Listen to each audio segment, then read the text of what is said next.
Selamat pagi, shalom saudara terkasih dalam Tuhan.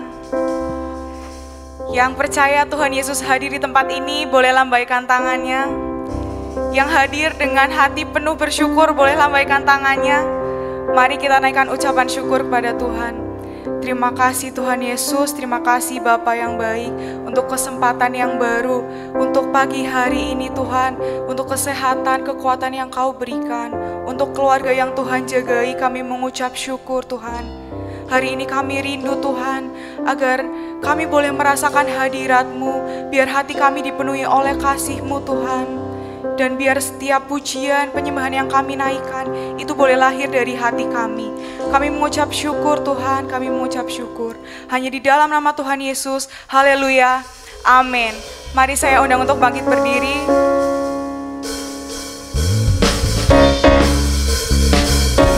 Mari naikkan ucapan syukur kepada Tuhan, sebab Dia Tuhan yang setia.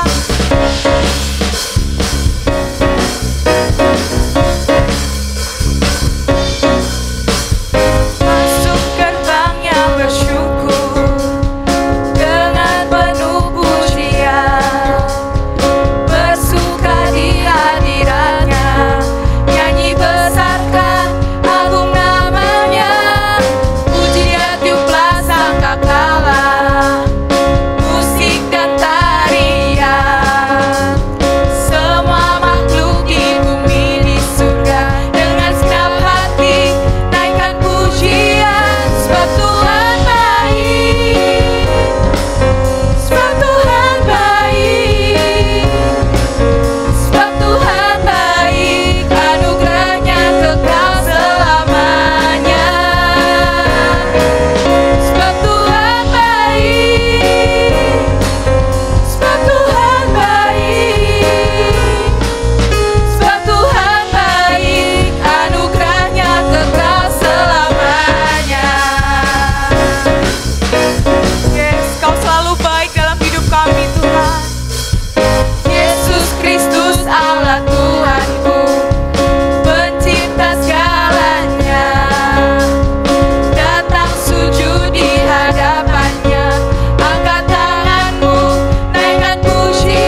Silahkan duduk kembali.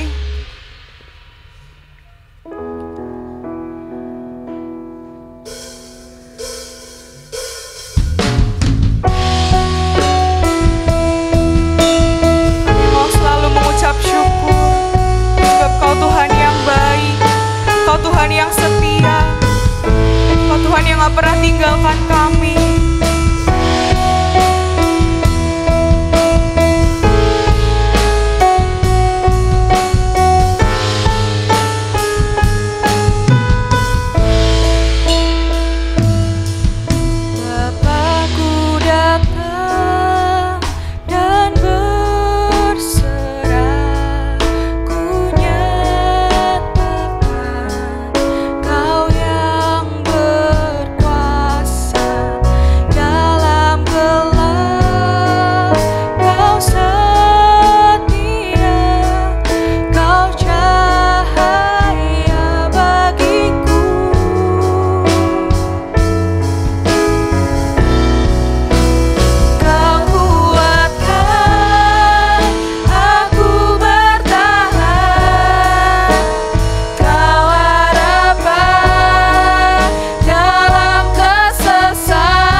bertekun, tak perlu ku ragu, sebab Tuhan yang besar ada di sisiku. Haleluya, haleluya. Ku percaya Kau yang bekerja, ku percaya Kau yang campur tangan, Yesus. Terima kasih Tuhan.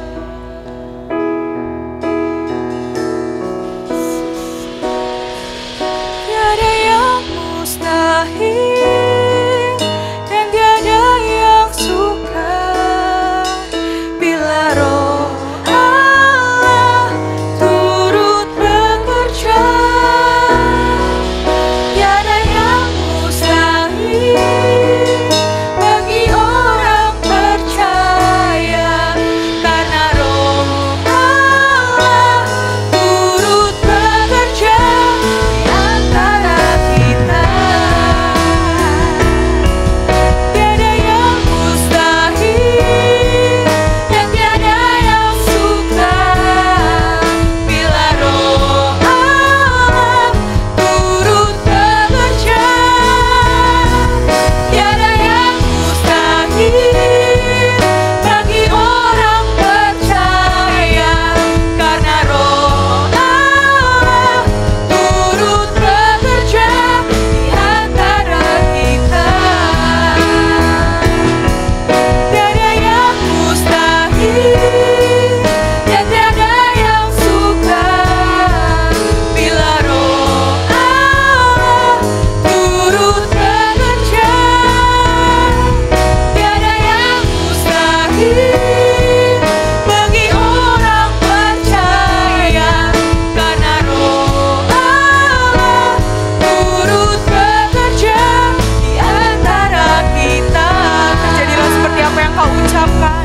Tiada yang mustahil dan tiada yang sukar bila Roh Allah turut bekerja. Tiada yang mustahil bagi orang percaya, karena Roh Allah turut bekerja di antara kita. Tiada yang mustahil, tiada yang mustahil dan tiada yang sukar bila Roh Allah turut bekerja. Tiada yang mustahil bagi orang percaya, karena Roh Allah turut bekerja di antara kita. Karena Allah turut bekerja di antara kita. Sekali lagi, karena Allah turut bekerja di antara kita.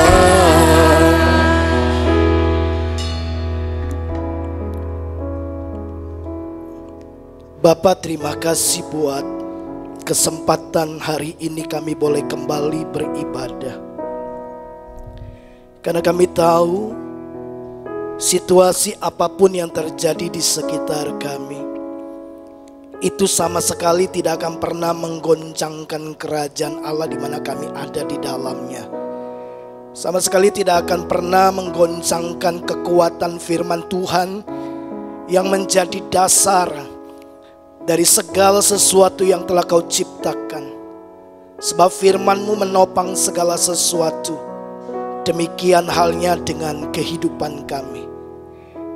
Kami bersyukur kami ada di tempat ini sekali lagi. Kami rindu firman-Mu menguatkan kami. Firman-Mu mengajar kami, memberi kekuatan kepada setiap kami, mendidik kami dan menasihati kami, supaya kami tetap ada di dalam kerajaan yang tidak tergoncangkan. Kami siapkan hati kami untuk terima firman-Mu. Di dalam dan demi nama Yesus Kristus Kami mengucap syukur dan sudah berdoa. Haleluya. Amin. Shalom Bapak Ibu. Baik, kita akan bersama-sama belajar satu kebenaran firman Tuhan. Mari saya akan dibantu oleh PowerPoint. Iya. Baik Bapak Ibu yang dikasihi oleh Tuhan, kalau Bapak Ibu suka dengan tema, maka tema saya hari ini adalah, Bapak Ibu bisa baca? Oke. Boleh? 1, 2, 3. Boleh dibaca? Tema kita adalah kosong. Ya. Oh, kebaca ya? Oh. Apa tema kita? Kosong. Gitu. Beberapa agak ragu ya. Oke, saya coba bantu perjelas. Bisa terlihat? Kebaca? Apa temanya? Kosong. Beberapa masih ragu kayaknya. Perlu diperjelas lagi ya. Terbaca? Kosong. Ya. Nah, Bapak Ibu, di awal ketika tampilan screen-nya itu putih gitu, ya beberapa kita ragu apa sih itu ya. Ya sepertinya ya kosong gitu, tapi kita nggak berani mengucapkannya. Ya, perlu sedikit diperjelas. Ya, kemudian saya kasih agak sedikit bayang-bayang begitu, lalu keyakinan kita semakin bertambah. Iya, kayaknya temanya kosong. Lalu diperjelas lagi dengan tulisan. Nah, Bapak Ibu, lalu kita mengerti bahwa benar kosong tulisannya. Nah, tahukah Bapak Ibu Saudara bahwa seringkali demikianlah hidup kekristenan kita. Ya, orang itu tahu orang Kristen baik. Ya, kita ini orang yang beriman, orang yang percaya kepada Tuhan. Kita punya firman Tuhan yang tidak tergoncangkan. Ada nilai-nilai dan prinsip kerajaan Allah yang seharusnya mewarnai seluruh kehidupan kita, mewarnai pilihan dan keputusan-keputusan yang kita buat.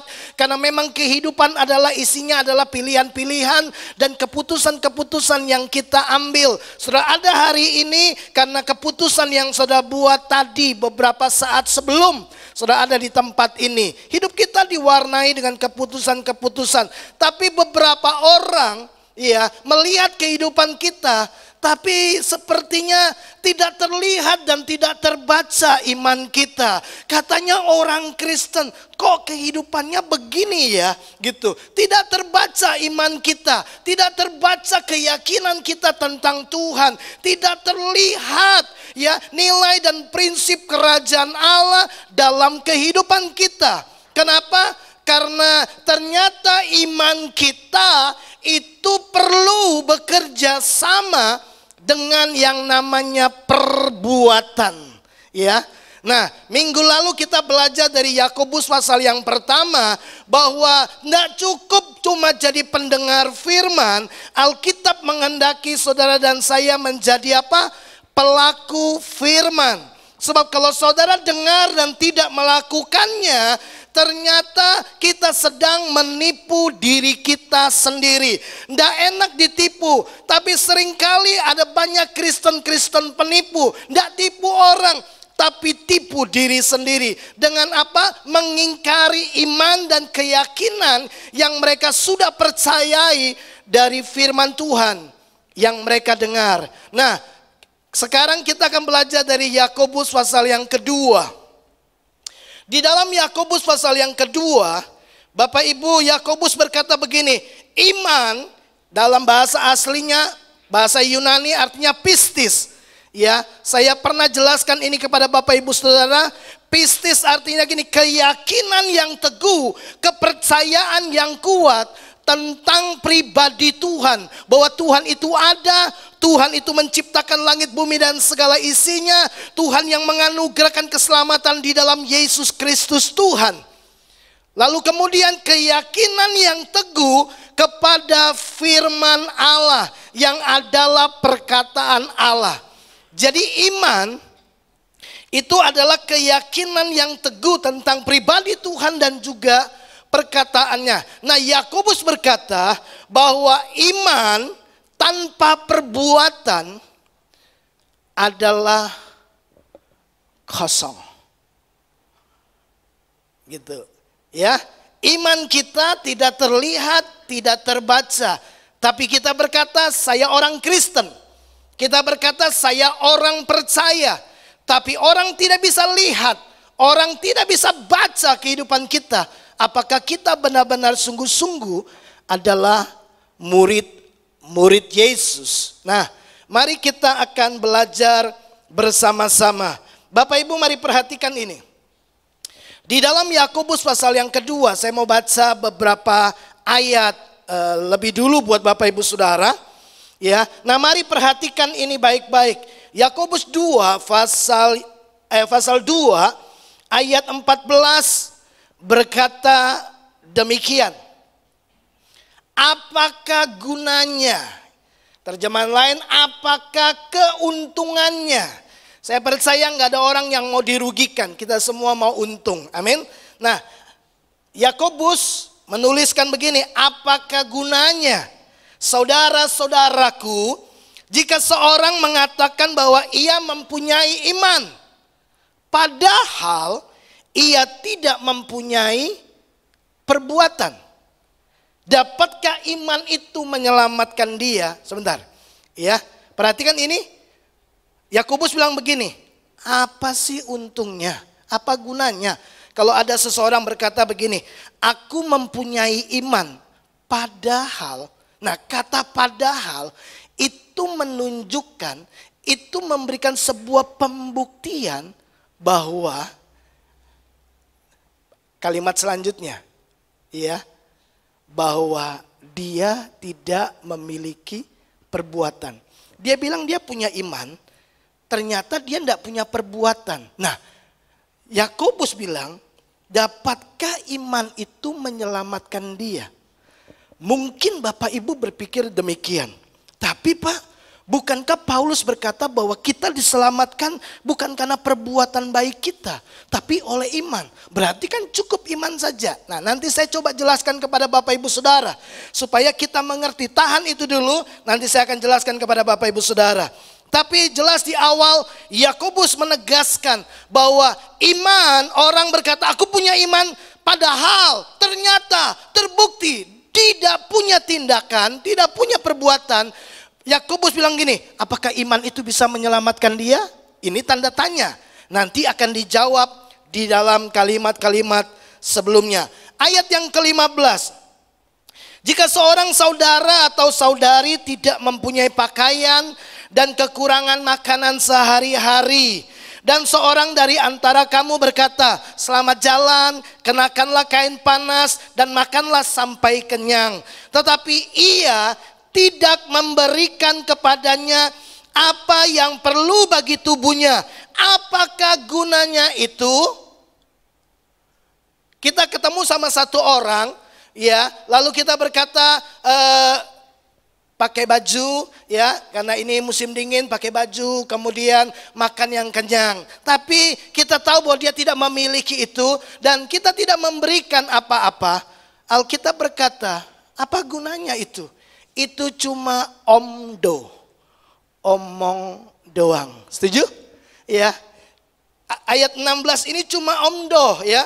Selamat jalan, kenakanlah kain panas, makanlah sampai kenyang, tapi kita tidak memberikan kepadanya apa yang perlu bagi tubuhnya. Apakah gunanya itu? Tidak ada gunanya. Itu cuma omong doang, ya. Nah, kemudian ayat 17. Demikian juga halnya dengan iman, ya. Jika iman itu tidak disertai perbuatan, maka iman itu pada hakikatnya adalah mati. Jika iman tidak disertai perbuatan, iman itu pada hakikatnya, esensi iman menjadi mati. Kata mati itu menggunakan kata krenos. Kata krenos artinya tidak beroperasi. Ya, kata krenos artinya tidak aktif. Ya, tidak menghasilkan apa-apa. Ya, artinya gini, iman tanpa perbuatan itu cuma omdo saja, omong kosong. Karena Yakobus menyamakan dengan tindakan yang dijelaskan sebelumnya. Ya, tidak memberikan makanan, pakaian kepada orang yang membutuhkan. Tapi kita ngomong, kenakan pakaian, makan sampai kenyang, selamat jalan. Tapi tidak lakukan apa-apa. Itu cuma omong kosong. Nah, selanjutnya Bapak Ibu, ayatnya yang ke-9. 19, perhatikan begini. Engkau percaya bahwa hanya ada satu Allah saja. Itu baik. Saya percaya, kita semua percaya kan? Bahwa hanya ada satu Tuhan, yaitu Yesus Kristus. Nah, ternyata Yakobus coba memberikan penekanan, mengajar sekaligus menegur jemaat yang ada pada waktu itu. Dia berkata begini, tetapi setan-setan pun juga percaya akan hal itu dan mereka gemetar. Jadi setan juga percaya bahwa hanya ada satu Tuhan. Ingatkah kita peristiwa di Gadara? Ketika Yesus turun dari perahu, ada orang yang dirasuki oleh setan yang namanya legion. Ada 2.000 setan menguasai dia. Datang tersungkur di depan Yesus dan berkata begini, hai engkau anak Allah yang maha tinggi, ya, apakah engkau datang untuk menghakimi kami sebelum waktunya? Sudah lihat, setan mengakui Yesus anak Allah yang maha tinggi. Setan percaya Yesus yang akan menghakimi dan menghukum mereka. Setan percaya. Setan beriman. Dia mengakui Yesus itu Tuhan. Dia percaya kepada kebenaran-kebenaran firman Tuhan. Tapi nanti kita akan lihat dalam penjelasannya Bapak Ibu. Ya, dan mereka gemetar. Hai manusia yang bebal, maukah engkau mengakui sekarang bahwa iman tanpa perbuatan adalah iman yang kosong. Iman tanpa perbuatan itu iman yang kosong. Iman tanpa perbuatan pada hakikatnya adalah mati. Nah, Bapak Ibu simpan dulu ayat 21. Bukankah Abraham Bapak kita dibenarkan karena perbuatan-perbuatannya ketika ia mempersembahkan Ishak anaknya di atas mezbah? Kamu lihat bahwa iman bekerja sama dengan perbuatan-perbuatan. Dan oleh perbuatan-perbuatan itu iman menjadi sempurna. Bapak Ibu, kalau kita benar-benar memperhatikan kalimat demi kalimat, Bapak Ibu akan menemukan bahwa benar iman tidak cukup hanya pengakuan saja. Karena setan juga memberikan pengakuan imannya bahwa dia percaya Yesus adalah Tuhan. Yesus yang akan menghakimi mereka dan menghukum mereka di akhir zaman. Diakui oleh semua setan. Nah, lalu di ayat 22, ya, berangkat belajar dari kisah Abraham, Yakobus bilang bahwa iman bekerja sama dengan perbuatan-perbuatan. Iman tidak bisa dipisahkan dengan perbuatan. Makanya dia katakan iman tanpa perbuatan. Iman tidak bisa dipisahkan dengan perbuatan. Nah, iman bekerja sama dengan perbuatan-perbuatan. Oleh perbuatan-perbuatan itu iman menjadi sempurna. Iman menjadi utuh. Iman menjadi lengkap.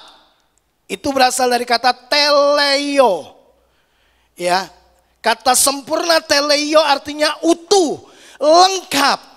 Jadi iman itu utuh. Iman menjadi sempurna karena disertai dengan perbuatan. Oleh perbuatan itu iman jadi sempurna. Bukan oleh perbuatan itu kita selamat, enggak. Ya, Yakobus enggak menjelaskan, enggak bicara soal itu. Oleh perbuatan maka kita selamat, enggak. Tapi oleh perbuatan, keyakinan kita tentang Tuhan, keyakinan yang teguh kepada firman-Nya, lewat perbuatan kita, iman kita menjadi sempurna. Iman kita jadi lengkap, iman kita jadi utuh. Itu yang dimaksudkan oleh Yakobus. Mari lihat ayat 23. Dengan jalan demikian, genaplah nas yang mengatakan, lalu percayalah Abraham kepada Allah, maka Allah memperhitungkan hal itu kepadanya sebagai kebenaran. Karena itu Abraham disebut sahabat Allah. Jadi kamu lihat bahwa manusia dibenarkan karena perbuatan-perbuatannya dan bukan hanya karena iman. Bukan hanya karena iman. Iman penting. Tapi iman tidak bisa dipisahkan dengan perbuatan. Abraham percaya kepada Tuhan waktu Tuhan berkata, persembahkan anakmu di gunung yang akan aku tunjukkan kepadamu. Dia percaya bahwa Tuhan yang memberikan, ya, Tuhan yang memberikan Ishak, Tuhan yang memberi kehidupan kepada Ishak, Tuhan yang sama juga bisa membangkitkan Ishak. Dia percaya. Nah, tapi kepercayaannya, imannya, pistisnya itu disertai dengan tindakan. Di pagi-pagi dia ambil kayu bakar api, lalu dia bawa Ishak. Dia dibenarkan karena perbuatannya adalah ekspresi dari iman, kepercayaannya kepada Tuhan. Nah, ayat 25, dan bukankah demikian juga Rahab, pelacur itu dibenarkan karena perbuatan-perbuatannya? Ketika ia menyembunyikan orang-orang yang disuruh itu di dalam rumahnya, lalu menolong mereka lolos melalui jalan yang lain. Sebab itu, perhatikan ayat 26, sebab itu seperti tubuh tanpa roh adalah mati, demikian jugalah iman tanpa perbuatan-perbuatan adalah mati. Bapak Ibu yang dikasihi oleh Tuhan, inilah yang coba disampaikan oleh Yakobus kepada setiap kita hari ini, bahwa iman tanpa perbuatan adalah mati. Iman tanpa perbuatan adalah kosong. Kata kosong dan kata mati menggunakan kata yang sama. Ya. Punya pengertian yang sama dari kata yang sama. Ya, yang saya sudah sebutkan tadi. Ya. Nah, artinya begini Bapak Ibu. Iman, pengakuan kita, ya, keyakinan kita yang teguh kepada pribadi Tuhan dan kepada firman-Nya yang kita percayai sebagai perkataan Allah yang hidup, itu tidak bisa dipisahkan dengan perbuatan. Iman tidak bisa dipisahkan dengan perbuatan. Ketiadaan perbuatan membuat iman menjadi tidak sempurna, menjadi tidak lengkap, atau tidak utuh. Yakobus, Bapak Ibu, sebagai pemimpin jemaat, dia mencoba mengajar sekaligus menegur jemaat yang ada pada waktu itu, bahwa iman menuntut pembuktian. Iman bukan sekedar dogma gereja, iman bukan hanya sekedar kepercayaan dan doktrin agama saja. Ya, nah, Yakobus melihat dan mendapati ternyata ada banyak jemaat yang masih berpusat pada ajaran agama semata, tapi tidak menghidupi ajaran itu dalam tindakan yang konkret, tindakan nyata sehari-hari. Jemaat mengklaim dirinya sebagai orang Kristen, namun hidup dalam ketidaktaatan yang disengaja. Sekali lagi, jemaat mengklaim dirinya sebagai orang Kristen, tapi tidak hidup dalam ketaatan, atau hidup dalam ketidaktaatan yang disengaja. Kenapa disengaja? Karena mereka sudah tahu, tapi mereka tidak melakukannya. Itu disengaja. Mereka hidup dengan iman palsu yang tidak sempurna dan tidak menyelamatkan. Mari lihat dari sekian banyak ayat yang kita baca, berulang-ulang Yakobus menegaskan tentang iman tanpa perbuatan itu kosong. Iman tanpa perbuatan adalah iman yang mati, iman yang tidak sempurna, iman yang tidak menyelamatkan.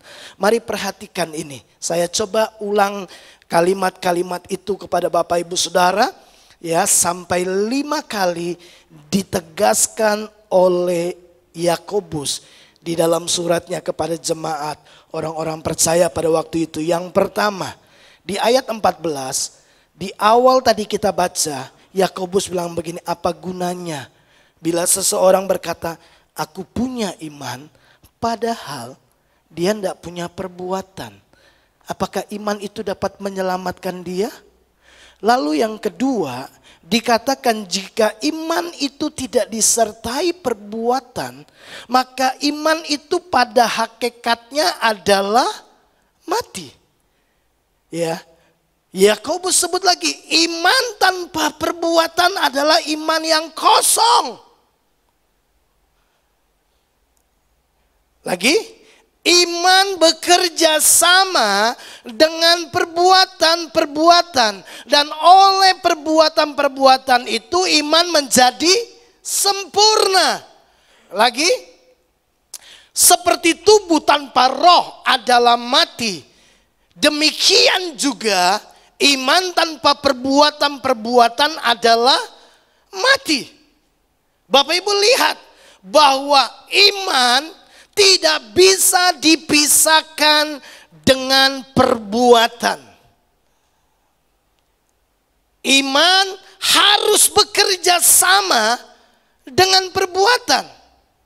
Kalau kita berkata begini, ya, pemerintah, kita tahu bahwa pemerintah berpihak kepada rakyatnya kan? Betul enggak? Nah, beberapa bulan di awal-awal pandemi, pemerintah memberikan keringanan dengan menolong pelaku-pelaku bisnis, ya, khususnya UMKM yang membayar pajak 0,5% dari penghasilan yang mereka dapatkan, ya, selama 1 bulan. Lalu pemerintah memberikan keringanan dengan menolong mereka membayarkan pajak, ya. Nah, itu inisiatif. Itu janji yang diberikan pemerintah kepada kita warganya. Nah, waktu saya dengar berita itu, saya percaya bahwa Bapak Jokowi tidak berbohong. Dia pasti lakukan itu. Saya percaya bahwa nanti pajak saya akan dibayar oleh pemerintah sesuai dengan janjinya, ya. Bahwa pemerintah di awal saya dengar itu 4 bulan, ya. Bahwa pemerintah akan berikan keringanan dengan membayar pajak saya. Saya percaya kepada pemimpin saya. Tapi Bapak Ibu, tidak cukup saya ngomong saya percaya saja. Apa yang saya harus lakukan? Saya harus menyertakan, ya, keyakinan saya kepada pemerintah bahwa benar pemerintah akan bayar. Saya harus lakukan sesuatu sesuai dengan apa yang dijanjikan oleh pemerintah. Maka yang saya lakukan adalah saya melakukan pendaftaran, ya. Saya masuk ke pajak.go.id, saya lapor, saya mengajukan, kemudian Bapak Ibu saya ketemu di kantor pajak, buat janji ketemu sama petugas pajak, dan saya dapatkan keringanan membayar pajak. Bukan hanya 4 bulan, 6 bulan. Saya percaya, tapi itu tidak menjadi sebuah realita sampai saya melakukannya. Ya, dan pajak saya dari bulan April, Mei, Juni, Juli, Agustus, September itu pemerintah yang bayar semuanya. Nah, bulan 11 saya harus bayar sendiri. Ya. Nah, Bapak Ibu, lihat lagi nih, iman, keyakinan kita, pengakuan percaya kita nggak cukup cuma ngomong toh. Harus disertai dengan perbuatan. Nah, kita mungkin berkata begini, tapi Pak, bukankah Efesus 2 ayat yang ke-8 Paulus berkata demikian, sebab karena kasih karunia kamu diselamatkan oleh iman. Perhatikan nih, ya, sebab karena kasih karunia kamu diselamatkan oleh iman. Yang membuat kita diselamatkan itu karena pekerjaan kasih karunia. Ya, kita diselamatkan karena kita punya iman kepada Yesus Kristus, dan lalu Paulus bilang itu bukan hasil usahamu. Itu bukan karena perbuatan kita, itu bukan jerih lelah kita, itu kasih karunia. Nah, kita selamat karena kita punya iman. Tapi iman kita bukan iman omong-omong doang. Iman kita adalah iman yang disertai dengan perbuatan. Saya percaya Yesus, itu sebabnya saya menyerahkan hidup saya kepada Tuhan. Nah, saya mau jelaskan, Paulus berkata bahwa itu bukan hasil pekerjaanmu. Jangan ada yang memegahkan diri, karena keselamatan itu kasih karunia, tapi diterima oleh iman. Nah, mari kita lihat ya, Yesus pun mengajar seperti itu, bahwa iman itu harus disertai dengan perbuatan dan tindakan. Ya. Nah, coba kita lihat Matius 7 ayat 20 dan 21. Kita sering kan baca ayat 21. Nah, kita coba lihat dulu ayat satu ayat sebelumnya. Yesus berkata demikian ayat 20. Jadi dari buahnya lah kamu akan mengenal mereka. Ya, Yesus lagi bicara apa sih? Bicara tentang nabi palsu. Yesus sedang bicara tentang kepalsuan, ya, orang-orang yang mengaku percaya, orang-orang yang menyampaikan kebenaran, orang-orang yang beribadah, mengaku beribadah kepada Tuhan, tapi di dalam kehidupannya tidak ada buah. Jadi Yesus berkata untuk mengetahui palsu atau iman sejati atau iman palsu, keyakinan sejati atau keyakinan yang palsu, harus dilihat dari apa? Buahnya. Harus terlihat, harus terbaca lewat kehidupan yang berbuah, terlihat lewat tindakan. Coba perhatikan, ditegaskan lagi, lalu Yesus jelaskan ayat 21. Yesus berkata begini, bukan setiap orang yang berseru kepadaku, Tuhan, Tuhan, akan masuk ke dalam kerajaan surga, melainkan dia yang melakukan kehendak Bapakku yang di surga. Perhatikan di ayat 20 Yesus bilang begini, kalau mau tahu yang mana palsu, yang mana sejati, lihat buahnya. Pasti terbaca dalam kehidupannya, terlihat dalam sikap, keputusan, tindakan, respon, cara membangun kehidupan, itu pasti terbaca. Orang Kristen itu penuh kasih, lihatlah kehidupannya. Ya toh, orang Kristen itu sabar, lihatlah, ndak marah-marah, terlihat ya. Itu terbaca semua dalam kehidupan, dalam keseharian kita. Nah, ayat 21 Yesus berkata begini, bukan setiap orang yang berseru kepadaku. Dalam terjemahan aslinya kata berseru itu juga diartikan berkata, berseru, tapi juga diartikan begini, memanggil dengan nama. Jadi Yesus bilang begini, tidak semua orang yang memanggil namaku dan mengakui aku Tuhan akan masuk dalam kerajaan surga. Kalau kita berkata, Yesus engkau Tuhan, gitu kan? Kita sedang memanggil namanya dan mengakui dia sebagai Tuhan. Yesus bilang gini, enggak cukup ngomong doang.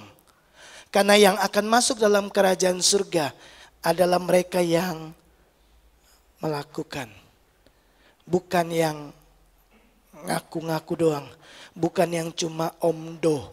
Bukan yang cuma omong aja. Bapak Ibu bisa nangkap ini? Yesus bilang, bukan yang panggil namaku. Lalu berkata, Tuhan. Nanti di ayat 23 kan kita tahu kan? 22, 23. Mereka bilang, aku mengusir setan demi namamu. Ayat 23 Yesus bilang gini, aku tidak kenal kamu. Tapi aku pakai namamu. Aku tidak kenal kamu. Karena yang boleh masuk bukan yang cuma bisa ngomong Yesus tok. Karena setan juga bisa ngomong Yesus. Setan juga mengakui bahwa Yesus itu Tuhan. Ya, tapi tidak melakukan kehendak Bapakku. Saudara lihat, iman, pengakuan imanmu tidak bisa dipisahkan dengan perbuatan. Kalau kau berkata kau punya iman, kalau kau berkata aku percaya Yesus, padahal tidak ada perbuatan yang mengungkapkan iman itu. Yakobus bilang gini, apakah iman itu dapat menyelamatkan dia? Yakobus sedang memperhadapkan kepada kita iman yang sejati dan iman yang palsu. Satu lagi contoh pengajaran Yesus.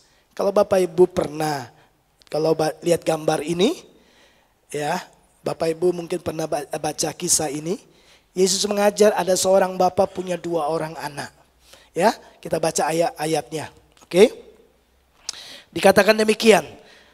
Ya, Matius 21 ayat 28. Tetapi apakah pendapatmu tentang ini? Yesus sedang mengajar. Seorang mempunyai 2 anak laki-laki.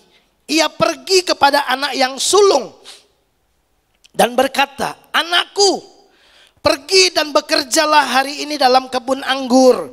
Jawab anak itu, baik Bapak, tetapi ia tidak pergi.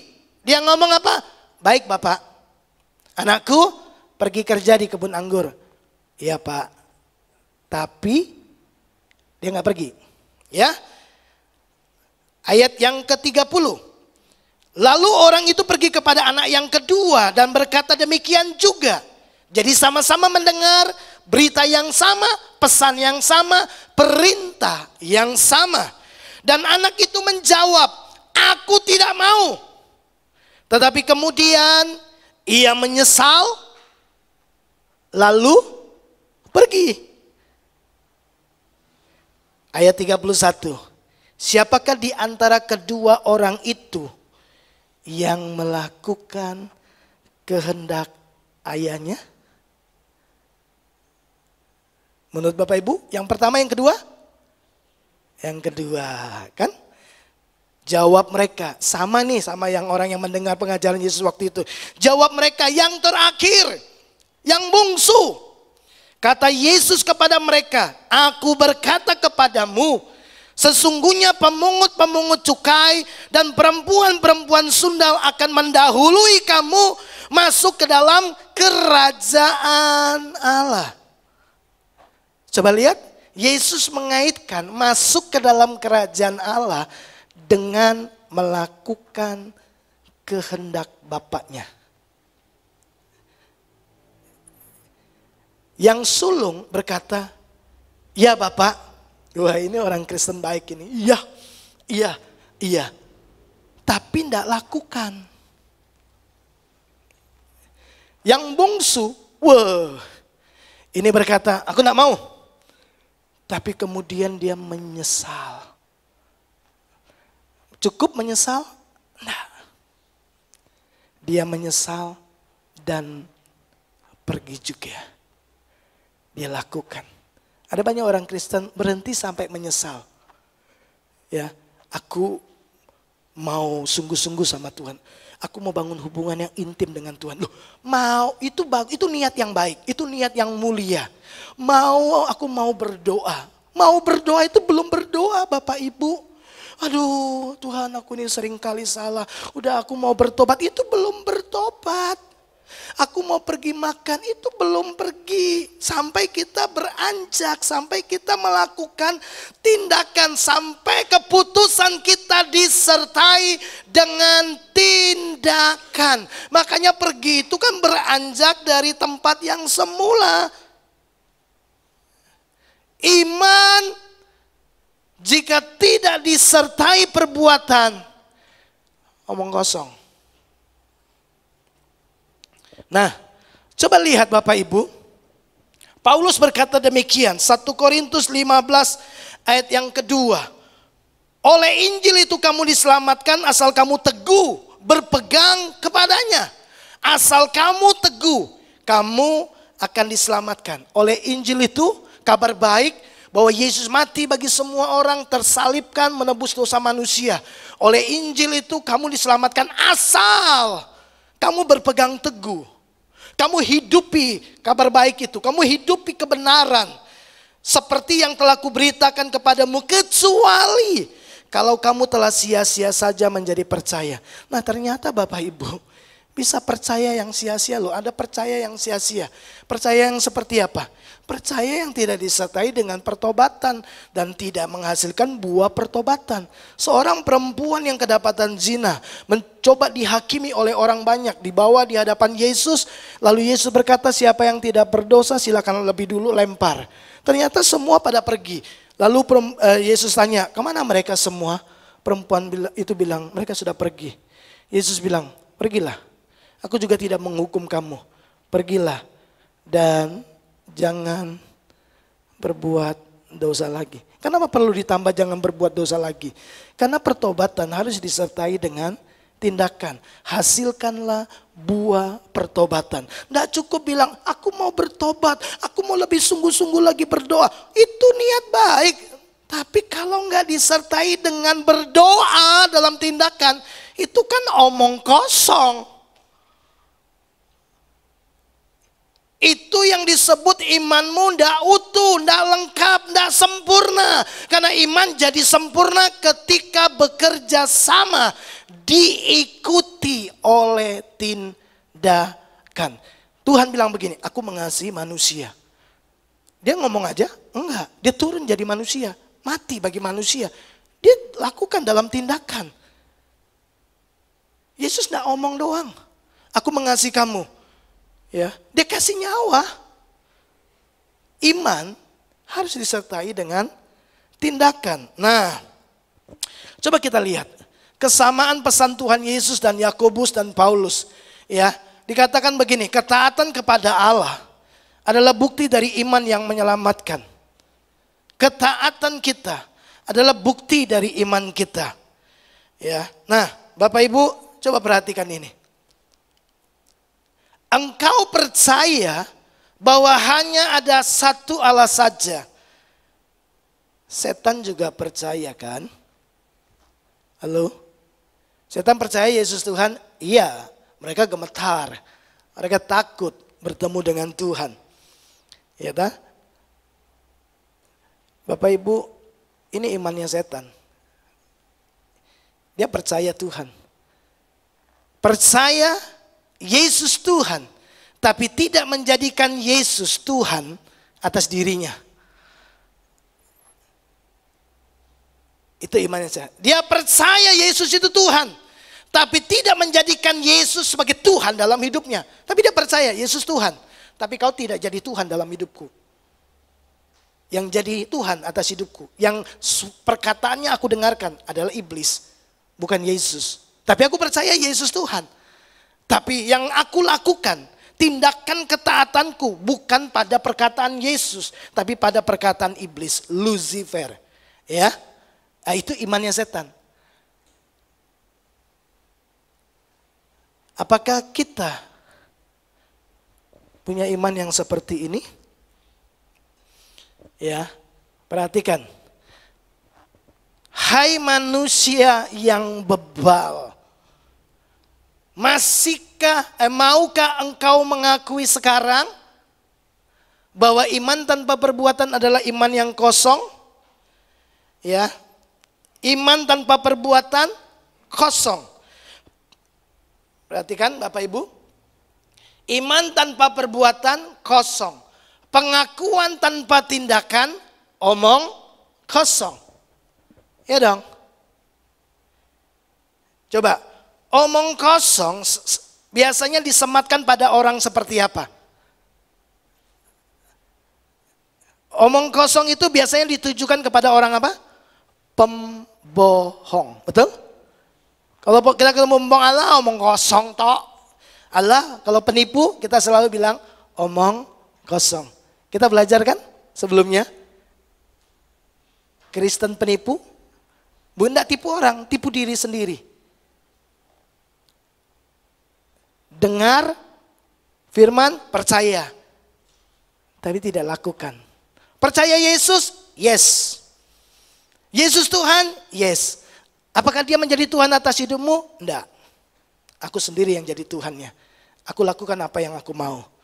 Bapak Ibu, ya, penipu itu hanya dengar saja dan bukan pelaku firman. Nah, perhatikan begini. Kata bebal itu menggunakan kata kenos. Orang, ya, Yakobus bilang orang yang mengaku beriman tapi tidak ada perbuatan, tapi tetap ngaku iman, tapi tidak disertai perbuatan, tapi ngaku tetap percaya, tapi nggak ada tindakan imannya, tapi tetap meyakini Yesus Tuhan, tapi tidak menghidupi nilai-nilai dan prinsip kerajaan Allah. Nah, orang-orang kayak begini nih, Yakobus bilang gini, orang bebal. Apa itu orang bebal? Nih, orang bebal tuh gini, dari kata kenos, seseorang yang membanggakan imannya, namun tanpa memiliki buah iman. Ya, dia membanggakan aku orang Kristen, tapi nilai kekristenan tidak hidup dalam dirinya. Prinsip kerajaan Allah nggak kebaca, nggak kelihat. Bener nggak ini Kristen? Kelakuannya kok sama dengan orang yang di luar sana. Di luar sana nipu, dia juga nipu. Di luar sana omong kosong, dia juga omong kosong. Janji doang nggak pernah ditepati loh. Nggak kebaca gitu loh. Tapi bangga jadi orang Kristen. Ya, tapi nggak ada buah iman. Selanjutnya dikatakan orang tanpa kebenaran. Orang bebal. Ya, miskin dalam hal kerohanian. Ya, cuma omdo. Disebutkan juga arti lainnya adalah begini, sebuah wadah yang tidak berisi apapun. Itu orang bebal. Ya, nggak ada apa? Tong kosong nyaring bunyinya, nggak ada isinya. Tapi bangga sama imannya, tapi nggak ada perbuatan iman. Nah, Bapak Ibu perhatikan kata mati atau kosong. Ya, bahasa Indonesia menerjemahkan di awal menggunakan kata mati, iman tanpa perbuatan pada hakikatnya mati. Tapi kemudian di ayat 20 dia menggunakan kata kosong. Karena memang kata nekros itu juga memiliki arti tidak bernyawa, mati betul. Tapi juga menyebut juga kosong, tidak ada isinya. Ya, nah apa sih arti daripada kata nekros? Kekosongan kehidupan rohani yang dialami seseorang yang mengakui dan mengabdi kepada Tuhan karena menyerah pada pelanggaran dan dosa.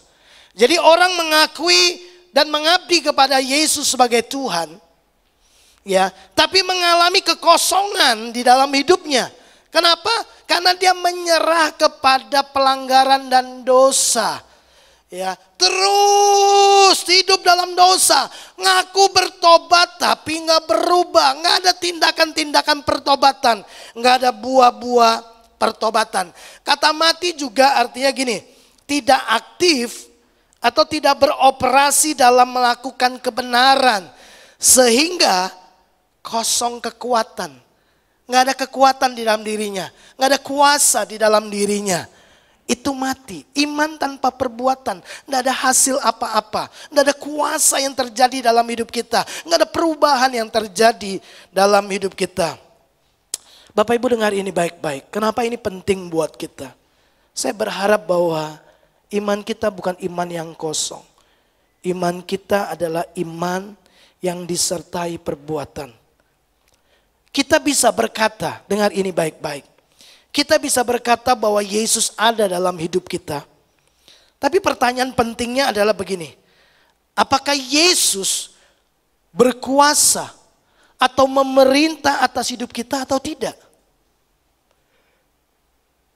Bisa jadi kita berkata Yesus ada di dalam hati saya. Tapi apakah Yesus berkuasa dan memerintah hidup kita? Sebab kalau dia tidak memerintah, dia tidak berkuasa atas hidup kita. Maka ini yang terjadi adalah begini. 100% seluruh keputusan kita adalah kehendak kita.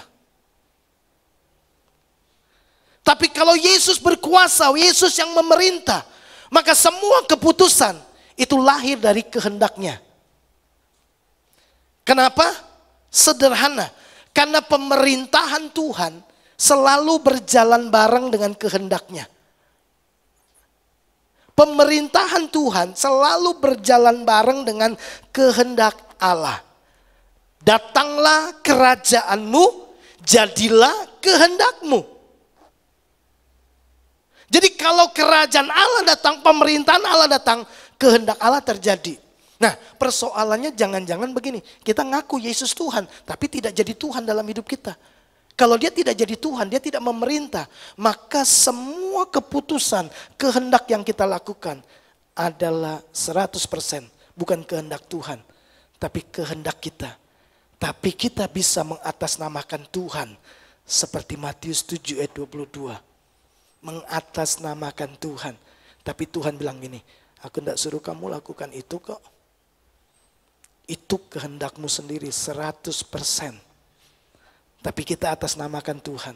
Dan Yesus akan berterus terang pada hari itu. Aku tidak kenal engkau. Bapak Ibu, itu sebabnya kenapa saya terus mengulang-ulang ini kepada Bapak Ibu Saudara. Karena semua yang kita lakukan itu akan menggema sampai kepada kekekalan. Iman tanpa perbuatan kosong, tidak menyelamatkan. Omdo, omong kosong.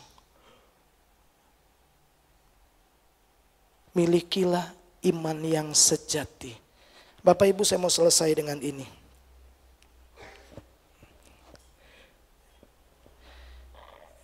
Jangan miliki imannya setan, itu iman palsu. Percaya Tuhan tapi tidak jadikan Yesus Tuhan. Percaya firman tapi tidak lakukan firman Tuhan. Dia dengarkan perkataan setan yang lain.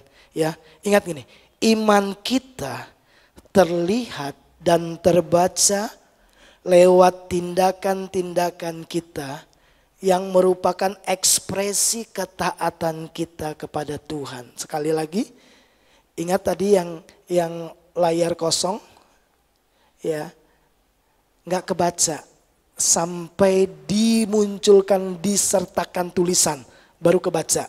Oh, maksudnya kosong, benar, gitu kan? Nah, iman kita. Pengakuan iman kita itu terlihat, terbaca lewat tindakan-tindakan kita yang merupakan ekspresi ketaatan kita kepada Tuhan.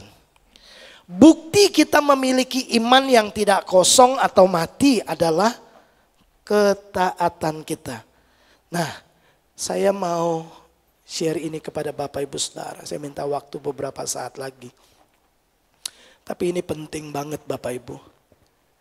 Ketaatan, taatlah di kesempatan pertama. Kenapa penting sekali taat di kesempatan pertama? Ya, perhatikan yang pertama. Waktu kita taat di kesempatan pertama, kita melakukan kehendak Tuhan di waktunya Dia. Sekali lagi, ketaatan kita adalah ekspresi iman kita yang terlihat, terbaca lewat tindakan. Tapi dalam semua ketaatan kita, ketaatan yang paling menyenangkan, yang paling menggairahkan bagi Tuhan adalah ketaatan di kesempatan yang pertama. Karena mungkin ada kesempatan-kesempatan berikutnya untuk kita mengasihi. Ada kesempatan-kesempatan berikutnya untuk kita mengampuni. Untuk orang yang sama. Tuhan mau kita mengampuni hari ini, tapi kita putuskan mengampuninya nanti tahun depan. Ada kesempatan ketemu, oke, karena kita masih hidup, ketemu, kita bisa mengampuni. Tapi dengar ini, taat di kesempatan pertama itu adalah ketaatan yang paling menggairahkan dan menggoncangkan hati Tuhan. Kenapa? Karena waktu kita mentaati, kita sedang melakukan kehendak Tuhan di waktunya Tuhan. Nah, 2015 saya pernah ajarkan kepada Bapak Ibu Saudara tentang 3 waktu di dalam Alkitab. Saya nggak tahu apakah Bapak Ibu masih ingat, tapi saya sudah lihat catatan saya. Ya, nah perhatikan gini, di dalam Alkitab itu ada 3 waktu dengan cepat. Yang pertama, Aionios. Aionios adalah waktu Tuhan. Waktu Tuhan, Aionios itu waktu Tuhan. Waktu Tuhan itu waktu yang kekal. Tidak ada awal, tidak ada akhir. Makanya di dalam waktu Tuhan itu tidak ada hari kemarin, tidak ada hari esok. Nggak ada. Waktu Tuhan adalah sekarang. Makanya dikatakan I am that I am. Aku adalah aku sekarang. Ya, itu waktu Tuhan. Nah, waktu yang kedua adalah kronos. Kata kronos itu ya adalah artinya itu waktunya manusia. Dari kata kronos muncul kata kronologis, ya urutan waktu. Makanya manusia itu ada urutan waktunya. Senin, Selasa, Rabu, Kamis itu hari. Ya jam 1, jam 2, jam 3, jam 4 dan seterusnya. Kalau waktu itu sudah lewat nggak bisa lagi diambil, betul? Ya, kalau sudah lewat kita nggak bisa kembali kepada waktu itu. Makanya ada hari kemarin, ya, ada waktu yang sudah lewat, ada masa lalu, ada masa depan, ada hari ini, ada hari esok. Itu waktu manusia. Ada hari kemarin, ya. Waktu manusia itu berurutan, ya, nggak bisa. Kita nggak bisa kembali ke 1 jam yang sudah kita lewati, ya, nggak bisa. Nah. Waktu manusia itu waktu yang terbatas. Waktu Tuhan waktu yang kekal. Tidak bisa ketemu. Itu sebabnya Tuhan kasih 1 waktu lagi untuk manusia. Di mana waktu Tuhan dan waktu manusia itu bisa ketemu. Yang disebut kairos. Waktu Tuhan untuk manusia itu kairos. Di mana waktu Tuhan sama waktu manusia itu ketemu. Itu kairos. Nah, Bapak Ibu, mari saya tunjukkan kepada Bapak Ibu Saudara. Kenapa saya bilang bahwa taat di kesempatan pertama itu penting. Karena itu kita sedang melakukan kehendak Allah di waktunya. Saya tunjukkan beberapa kisah. Kisah perkawinan di Kana. Satu kali ibu Yesus datang kepada Yesus dan berkata, mereka kehabisan anggur. Lalu Yesus berkata demikian, apa urusanmu dengan aku ibu? Waktuku belum tiba. Halo? Yesus berkata, waktuku belum tiba. Tapi kemudian ibunya Yesus berkata begini, Maria sangat kenal siapa Yesus. Dia bilang sama pelayan itu, apa yang dikatakan kepadamu, buatlah itu. Apa Maria nggak dengar? Yesus bilang begini, saatku belum tiba. Waktuku belum tiba. Ya kan? Berarti aku tidak akan lakukan apa-apa. Maria bilang begini, apa yang dikatakan kepadamu, buatlah itu. Saudara tahu? Tiba-tiba Yesus lakukan sesuatu. Dia bilang gini, waktuku belum tiba. Itu waktu manusia. Tapi tiba-tiba kairos datang. Lalu Yesus bilang gini, isi air.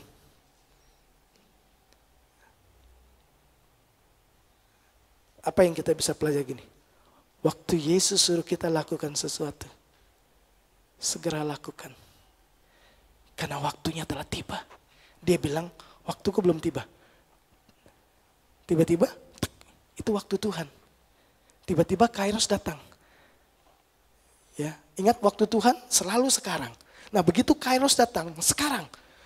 Makanya Maria bilang begini, apa yang dia katakan, lakukan. Udah dikasih pesan. Ya, ini penting buat kita. Sekali lagi, apa yang Maria katakan itu menjadi penting buat kita. Apa yang Yesus katakan, lakukan. Apa yang Yesus katakan kepada kita, lakukan. Lalu Yesus bilang, saatku belum tiba.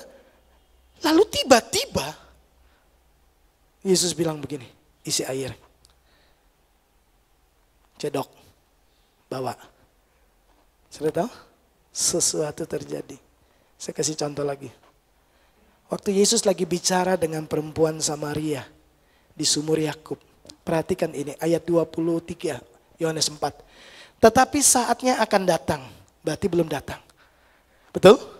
Saatnya akan datang. Dan sudah tiba sekarang. Coba lihat. Saatnya akan datang. Terus Yesus bilang ini. Sekarang. Kairos. Bahwa penyembah-penyembah benar akan menyembah Bapa dalam roh dan kebenaran. Sebab Bapa menghendaki penyembah-penyembah yang demikian. Saatku akan datang dan sudah tiba. Loh, coba lihat. Hanya butuh beberapa detik saja. Belum tiba, saatnya akan datang dan sudah tiba sekarang. Bapak Ibu, di dalam kairosnya Tuhan, dalam waktunya Tuhan, waktu kita taat, Bapak Ibu akan melihat buah dari ketaatanmu. Nanti saya akan tunjukkan. Tapi banyak kali begini. Banyak kali kan begini. Kita suka menunda mentaati apa yang Tuhan mau kita lakukan. Kita suka menunda. Dan kita berharap Tuhan mengikuti waktu kita. Waktu Tuhan bilang ini ampuni. Ya, kita tunda. Karena kita mau Tuhan ikuti waktu kita. Hati saya belum lagi enak Tuhan. Saya lagi moodnya lagi gak suka Tuhan. Allah, saya masih pengen begini Tuhan. Kita mau Tuhan ikuti waktu kita. Bapak Ibu, kita bukan menunda kairos Tuhan.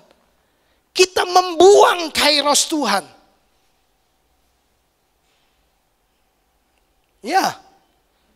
Waktu kita menunda taat pada kehendak Tuhan. Melakukan kehendak di waktunya dan kita tunda. Kita bukan menunda waktunya Tuhan. Kita membuang kairosnya Tuhan. Coba lihat. Ketika kita taat di kesempatan yang pertama. Itu kita sedang membuat kehendak Allah terjadi di bumi. Oh ya. Saatnya akan tiba. Dan sudah tiba sekarang. Sudah tahu? Ketika perempuan itu ikuti apa yang Yesus mau. Satu desa diselamatkan. Kehendak Allah terjadi. Waktu Tuhan minta, taruh impresi kuat dalam roh saya. Bangun gedung gereja ini. Saya sampaikan kepada beberapa teman. Kita harus bangun. Seseorang berkata, Pak, apa enggak tunggu uangnya kumpul dulu. Separuh lah 50%. Secara daging saya pikir iya ya, penting juga ya. Jangan sampai enggak cukup. Masa mau bangun hampir 3M, uang cuma 300 juta, masih bisa bangun. Tapi saya belajar begini, enggak. Ini kairosnya Tuhan. Lakukan, taat, kehendak Allah terjadi. Memang Tuhan mau gedung ini diperbaharui. Itu kehendak Tuhan. Bapak Ibu, taat di kesempatan pertama. Membuat kehendak Allah terjadi di bumi. Taat kehendak Allah di kesempatan pertama. Itu membuat kita bisa melihat buah dari kuasa pekerjaan Allah yang supranatural. Ya, air jadi anggur. Coba misalkan pelayan-pelayan bilang, gila ini air disuruh kasihkan kepala pesta. Enggak masuk akal. Dia enggak mau lakukan. Dia tidak akan lihat perkara supranatural. Kalau saya bersama dengan panitia pembangunan enggak sepakat, kita enggak akan lihat pekerjaan pembangunan gedung gereja yang supranatural ini terjadi. Betul? Taat di kesempatan pertama. Saya percaya kalau saya nggak mau taat sama Tuhan ketika dia berkata begini. Jati barang. Kalau saya berkata, kalau saya tunda waktunya, bisa aja kan saya datang lagi di sini 2020 dan tidak 2015, bisa kan? Saya bisa tunda, Tuhan saya lagi nggak suka, gedungnya jelek, saya pengen kalau gedungnya sudah kayak begini saya mau datang deh. Saya bisa tunda kayak begitu. Dari situ saya belajar kenapa bagi Tuhan taat di kesempatan pertama itu begitu menyenangkan hati Tuhan. Ya, karena kita melakukannya di dalam waktunya. Yang kedua, kita membuat kehendaknya terjadi di bumi ini. Di dalam hidup kita, dalam pelayanan kita, dalam keluarga, dalam gereja, dalam hal apapun kehendaknya terjadi. Dan yang ketiga, saudara akan lihat begini, buah dari pekerjaan tangan Tuhan yang supranatural itu akan terjadi dalam hidupmu. Bapak Ibu, saya selesai dengan ini. Iman tanpa perbuatan kosong. Iman tanpa perbuatan mati. Iman tidak dapat dipisahkan dari perbuatan. Karena oleh perbuatan itulah imanmu jadi sempurna, lengkap, utuh. Amin. Miliki iman yang sempurna, miliki iman yang benar. Imanmu terbaca, terlihat lewat perbuatanmu yang merupakan ekspresi dari ketaatanmu kepada Tuhan. Tuhan memberkati kita. Mari bersama kita berdoa. Bapa, terima kasih. Terima kasih. Tidak cukup kami mengakui bahwa Yesus adalah Tuhan. Tapi kami harus mewujudkan dalam sebuah tindakan. Mengizinkan Tuhan benar-benar menjadi pemimpin, menjadi Tuhan, menjadi Raja yang memerintah atas hidup kami. Tolonglah setiap kami Bapa. Supaya setiap pengakuan iman kami terlihat dan terbaca lewat tindakan-tindakan kami. Terima kasih buat firman-Mu. Roh Kudus, mampukan setiap umat-Mu supaya kami taat di kesempatan pertama. Supaya kami tidak kehilangan kairos Tuhan. Supaya kami tidak membuang kairos Tuhan.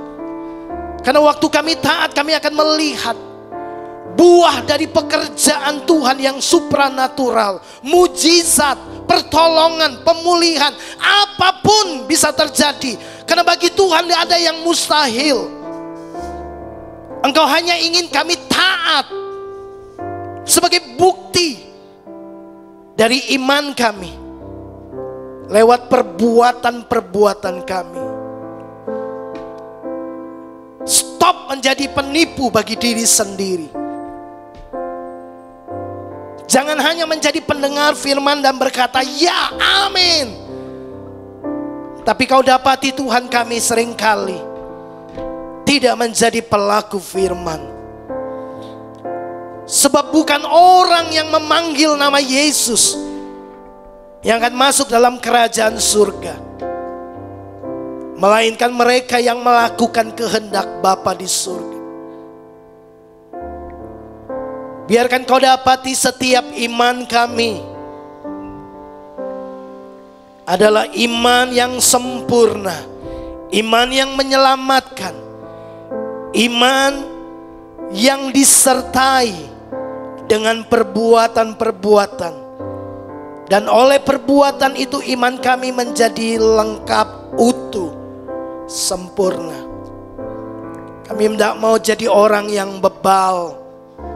Kami bangga dengan iman kami, tapi tidak ada buah dari iman. Tidak ada yang bisa dinikmati dari kehidupan kami, karena tidak ada isinya, kosong. Bapa, ampuni dosa kami. Kami mau bertumbuh dalam iman kami. Kami mau bertobat dan buahkan hasil pertobatan dalam tindakan. Hamba-Mu sudah selesai. Tolonglah setiap kami ya Bapa. Arahkan kami. Roh Kudus, pimpinlah hidup kami. Supaya kami jadi orang-orang yang taat. Supaya di luar sana orang bisa melihat iman kami. Iman kami terlihat dan terbaca lewat tindakan-tindakan kami. Lewat pilihan-pilihan dan keputusan-keputusan yang kami buat. Yang merupakan ekspresi ketaatan kami kepada Tuhan yang memerintah atas hidup kami. Terima kasih. Di dalam dan demi nama Yesus kami berdoa. Amin. Mari Bapak Ibu arahkan hatimu kepada Tuhan. Tuhan memberkati dan melindungi engkau. Tuhan menyinari engkau dengan wajahnya dan memberikan engkau kasih karunia. Demi kasih karunia dari kepenuhan Yesus Kristus Tuhan kita. Ia menghadapkan wajahnya dan menyinari kita dalam terang firman-Nya. Memberikan kepada kita damai sejahtera sukacita, kemenangan, kekuatan, penghiburan, pemulihan. Segala janjinya akan datang dan menjadi bagian dalam hidup kita. Terimalah berkat Tuhan, kasih daripada Allah Bapa, cinta, kasih sayang daripada Tuhan Yesus Kristus dalam persekutuan Roh-Nya yang kudus, kiranya menyertai kita mulai hari ini sampai Maranatha Tuhan Yesus datang kembali, bahkan sampai selama-lamanya. Terimalah berkat Tuhan ini dalam satu nama, Tuhan Yesus Kristus. Setiap kita yang percaya diberkati Tuhan. Mari sama-sama katakan amin. Tuhan Yesus memberkati kita semua.